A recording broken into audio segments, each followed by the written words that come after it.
Hello fellow scholars. For this particular vlog, I would like to explore the interesting conversation between Audre Lorde and Mary Daly, unearthing several important themes in the Women's Studies Academia. As we center our discussion on womanism and Black feminist thought, the readings for the first and the second week have clearly depicted how the inception of an alternate framework and the concerned politics stand poignant the way it is culturally represented. Audre Lorde wrote to Mary Daly, the author of Kind Ecology, on May 6, 1979. Lorde claimed she had received no response from Daly and published her assessment of Daly's work as an open letter. Lorde had commented on this issue over the years and in 1982 claimed in an interview that if she had received a response from Daly, she would not have published her critique as an open letter. This letter is being popularly employed as a paradigmatic teaching tool for the study of white feminist racism in women's studies courses. However, since this letter was published in Sister Outsider, several academics have pointed out that Mary Daly did respond to Lorde's letter and that it was actually discovered in Lorde's papers later. To quote from the Combahee River Collective, the idea draws from the model of Black resistance of undeniable personal genesis for Black feminism, political realization that comes from the seemingly personal experience of individual Black women's life, and hence to work towards rendering a mutual collaborative effort.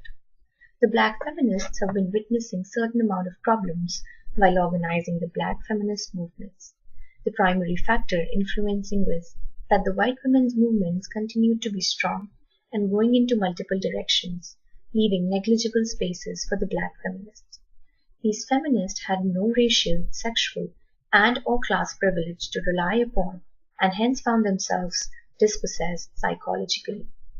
Furthermore, feminism appeared threatening to majority of the Black people because it challenged the ways in which society and both cultural and familiar relationships have been existing so far. The material conditions of Black women hardly allow them to disturb or even challenge the traditional or normative economic and sexual arrangements, though they have been aware about it. Also, the reaction of Black men towards feminism could have been categorized as pessimistic so far. The Black feminists, however, have been laying special emphasis on the solidarity with the Black men because unlike white feminist separatists, they are together as a race in their shared experiences.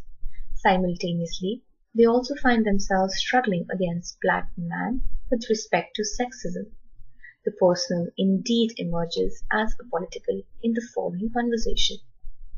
Audre Lorde says in her letter, "Mary, do you even really read the word of Black women?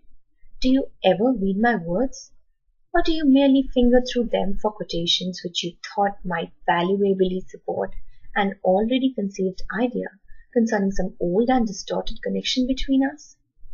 Interrogating Mary, she further highlights that so little material on non-white female power and symbol exists in white women's words from a radical feminist perspective that to exclude this aspect of connection from even comment in your work is to deny the fountain of non-European female strength and power that nurtures each of our visions. What you exclude from Kind Ecology, dismissed by heritage and heritage of other all non-European women, and deny the real connections that existed between us. Audre Lorde is pretty vocal in voicing her honest opinion here. The oppression of women is not similar across different racial and ethnic backgrounds. Mary's response to all these allegations was surprisingly simple.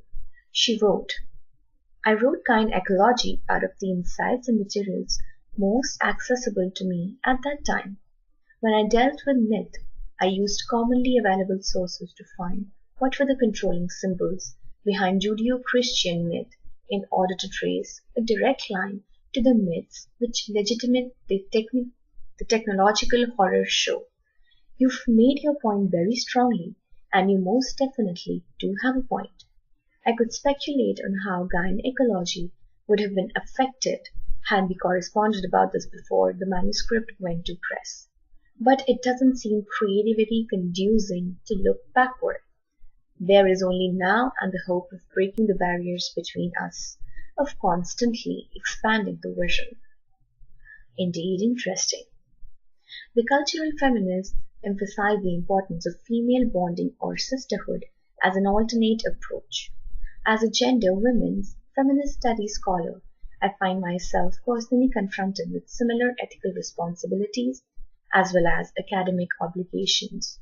Where do we begin from?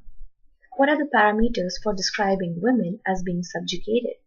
What are the standards and shared basic foundations of our feminist epistemologies? Who is qualified, and this is very important, who is qualified to speak on behalf of subjugated or, so to say, the battered women? If somebody, even if it is another woman, speaks on behalf of women, is it not replicating the hierarchical model of patriarchy in some way or the other? The power dynamics is absolutely inevitable in the given scenario, and we need to consciously make our choices because they are political. Based on the experiential lives of the women of color, they are expected to avoid so-called ladylike behavior in order to be less objectionable in the eyes of the white men.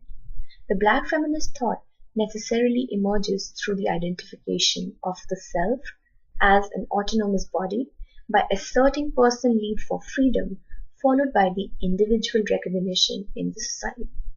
Applying Marxist theories to further understand their situation, the black feminists employ social venture model, thereby trying to create collective benefit for those who have contributed in the work production and provide equal benefits to all the participants.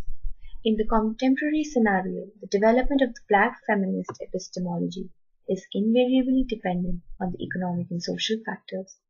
The writing clearly testifies that black feminist thought focuses on the intersectional categories of race, sex, and class primarily, and is actively interacting and contributing with the third world people. The reason lies in the sheer diversity within feminist groups that each one ends up struggling for the existence of our identities. Is there a third world feminism here?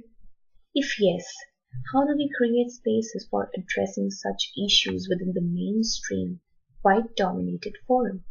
Is there any possibility of retaining our standpoints without forcibly imposition while engaging with our respective discourses? If American women have been unable to accommodate a serious or profound discussion of their problems because of the very nature of oppression, and this the most devastating anti-equality myth, does that provide us with any probability of having shared beliefs as women studies scholars? As a social scientist, feminists share intricate relationship with their subjects in question. In some cases, the ethnopolitical, cultural, social, racial identity might intersect, while in others it may not. For instance, a white feminist researching about the Native American women might be a perfect example of clash of identities within the research patterns. How is the research affected in such steps, if it is contoured in a particular way at all?